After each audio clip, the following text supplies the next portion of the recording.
G'day, Steve Morgan, ABT, and we have just finished the Awoonga round, sponsored by Molix, of the Zerek BARRA Tour in 2025. I've got the winning team with me here, Gladstone, Flying, Sportfishing, Corey, Warren.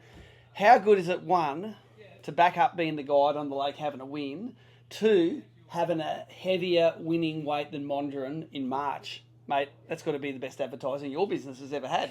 Yeah, no, it's fishing pretty well. Yeah, it's getting back to its heyday, I reckon. I think we've done a lot of tournaments over the years at Awoonga, and we've always been smashed by ridiculous weather. Like one open, we had north, east, west, south in 24 hours of winds. This week we had that great warming trend, the first warming trend of the spring. Do you think that made a big difference how the fish bit? Absolutely. Yeah, the people were catching them doing everything, not just live scoping and stuff like that. And yeah, some good fish have been caught.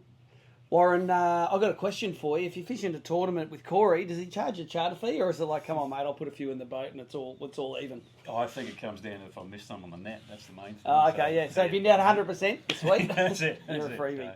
it. There were teams doing everything. In the top five, we had teams that were scoping and sitting on main lake points, but you were sort of hitting up the back of the lake, weren't you? Fishing a running creek and got up into some skinny water.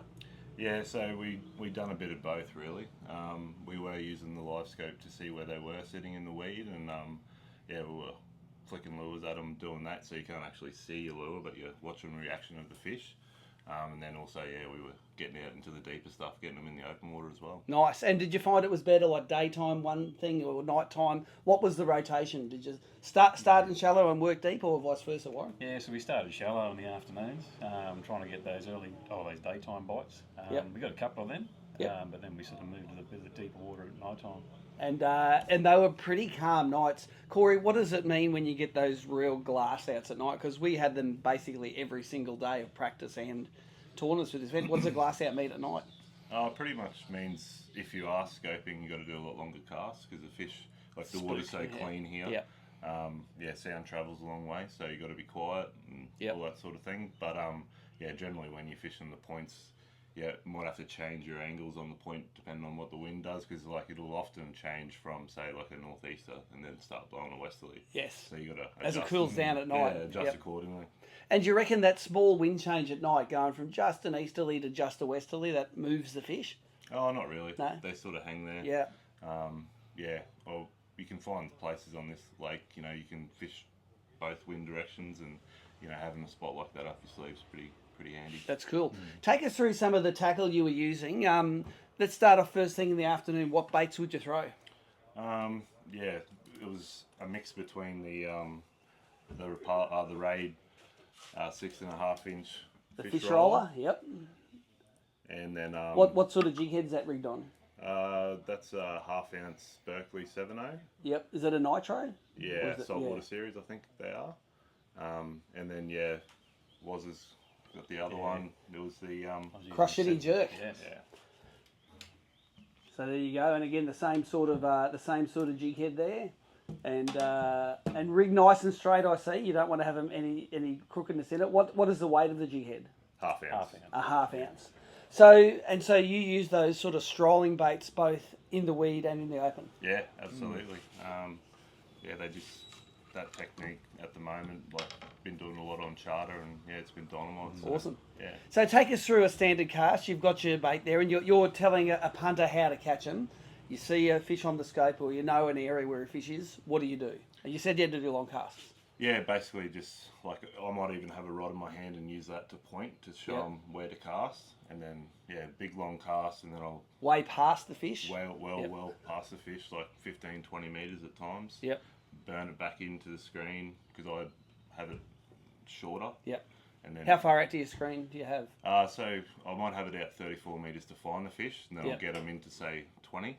Yep. And then I'll zoom it into 23, and then Yep. so I'll get them to burn it in, and then like I would have already shown them the hopping technique Yeah, to and get how that bait slow rolling. to do it. Yep. And then I don't let them watch the screen because a lot of people will watch Well, it and react. then miss it. Yeah. Miss the bite, but yeah, generally just get them to listen to what I'm telling them to do. Yep. And, yeah. And all of a sudden, they're about to get bit, and they Yeah, don't. I'm usually ducking for cover. when they're striking. Yeah. Take us through some of the outfits. This is a Zerek Barra Tour sponsored by Wilson's, and you're 100% Wilson's man here. Maybe apart from the leader, is that Wilson? No, that's the Wilson. That's the Wilson's. I Yeah. saw a bit of Schneider on there too. Yeah, it was Take a us through the Schneider. outfit. So yeah, that's a Venom Target 3 bait caster, and that's the Combat V2 200 size. That's 59-pound Venom V line, and yeah, the 80-pound Wilson FC. That's good, that Wilson FC. I remember doing fluorocarbon tests years ago, and the Wilson was one of the top fluorocarbons for abrasion resistance. Yeah, I think since I solely started using that 80, I've been chafed off probably once. Yeah, and it's hard to get chafed off. We're up to a fair few meters for the year. You got a lot. Tell us about yours, mate. This, again, it feels like a Venom ride. I'll pick these up. These are just light in the hand, aren't they? Yeah, so the Venom spin, love that one, especially the Strolling. You can get that little shake on the rod, and it just really puts that subtle technique into it. Yep. Works well. Take it. What reel have we got there? A Surtate. What size? 4,000, I think it is. Yep. That one, and yeah, same thing. V braid on that. 59 pound. Yeah, 59. Yeah. So Yep. And the Schneider 55-pound leader. Yeah, that's it's actually 80. That one. 80, is it? 80 pounds. Nice. One. I think that's a 15 to 30. Yeah, 15 to 30. Yeah. Yep. VS9. Yep. That's been the pick of the rods for Strolling on the spin. Yeah. That's awesome. It seems to be the technique at the moment. If you're not strolling, you're not up in the top of the leaderboard, and it must have been a great learning curve for you. We were all schooled on that technique by Jacob Wheeler at the Barra Tour. Did you say, I got to learn that? Yeah, I was watching from afar thinking, he's doing something right there. And you stroll on perspective mode. Yep. Yep. So you do it, and is it on a pole so you can actually change the depth of the fish? So we are always, we can target fish on the bottom in 10 metres of water, or we can, ping them up top too. So you'll just sit there in the pole up and down, and then just matching the colours as it sinks down. Yeah, was has his own set up down the back, and I've got mine up the front, and he'll, we're communicating. If he's got a fish, he'll yell out, "Don't move, pull up." She's pretty full on. Now, take us through the winning weight. The weights there. You were in the 80 kilos on the first day, and then 75 on the second day. As we said, it was a heavier winning weight than one Mondrian earlier in the year. How many fish per day is that? Is that just catching 5, or are you smashing them? The first day we smashed them, I suppose you could say that. What, 15 fish sort of no, thing? we landed 12 from 20 hookups. Yep. And then last night I think we landed 8 from maybe 13 hookups or something like that. So what's the way that they drop it? Do they jump and throw the lure? Is that they got really tough mouths here. They can do some damage to your fingers, but they if you don't get a good hook set, or you roll a barb or something like that, they can throw it pretty easy. All right, or they eat it weird or something like that. Yeah. And what was the mood like on the boat? Like, I know Michael Starkey was fishing out of service range for his provider, so you came in last night thinking, how did Michael go? Because Michael and you guys were sharing some similar water, and you're a bit nervous there for a while. Yeah, we were peaking actually. We were like, come on, upload your scores. But, they were a bit unlucky, I hear, so we'll take it. Yeah. Awesome. Yeah. Well, congratulations. This is your first ABT Barra event win, and I think you guys will be leading the Team of the Year race at the moment, so it all gets very exciting coming into the next Monday round, the Open, and then, of course, the Barra Tour. Are you signed up to do all of those? Are you giving it a run this year? Yeah, instead of slogging it out working the whole time, we thought we'd give it a crack, and it's a good time, and you learn a lot, and a lot of like-minded people. So well, that's where you learn the techniques that you bring back in charter with. So and if you can learn something anytime, it's a good time. Now, I don't want to be your business advisor, but if you give up about 3 weeks of charter and to do Barra events, you're probably about 15 grand worse off. You know what the prize is for Team of the Year? Nothing.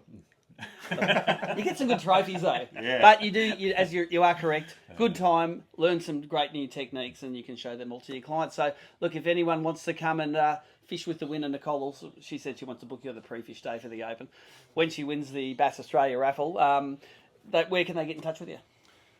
Social media, Facebook, Gladstone Instagram. Fly and Sportfishing. Yep, or my website, same thing, Gladstone Fly and Sportsfishing. And just give us a call. Or tap Oz on the head and dress like Warren and just rock up and say I'm here for the comp. Yeah, there you go. Have to lose a few hairs. But congratulations, guys! Cheers. Your first ever ABT win. You got some great trophies, a little bit of prize money, but the bragging rights over all of these Barra guys.